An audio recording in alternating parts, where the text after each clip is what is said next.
Estate investment कंपनीचा विषय Nanabhau estate investment कमिटीचा एक विषय आपण मांडलेला आहे।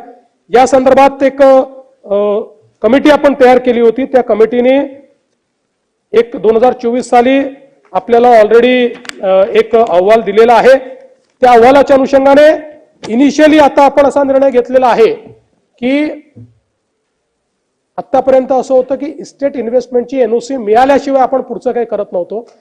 आता इस्टेट इन्व्हेस्टमेंटच्या एनओसीला अधीन राहून आपण सगळ्या प्रकारच्या परवानग्या देतो आहोत।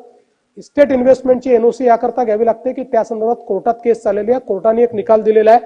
परंतु त्याही संदर्भात आता वरिष्ठ आपल्या सचिवांना सांगितलेलं आहे की या केसचा फॉलोअप करून आणि या ठिकाणी ही केस निकाली काढणं आणि हा स्टे त्या ठिकाणी हटवणं या संदर्भातले निर्देश देण्यात आलेले आहेत।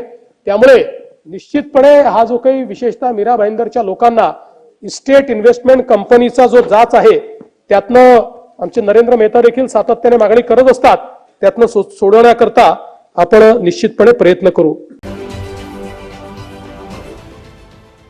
देश विदेशातील प्रत्येक घडामोडींचे लाईव्ह अपडेट मिळवण्यासाठी आता साम टीव्हीच्या सर्व सोशल मीडिया प्लॅटफॉर्मला लाईक, फॉलो आणि सबस्क्राईब करा।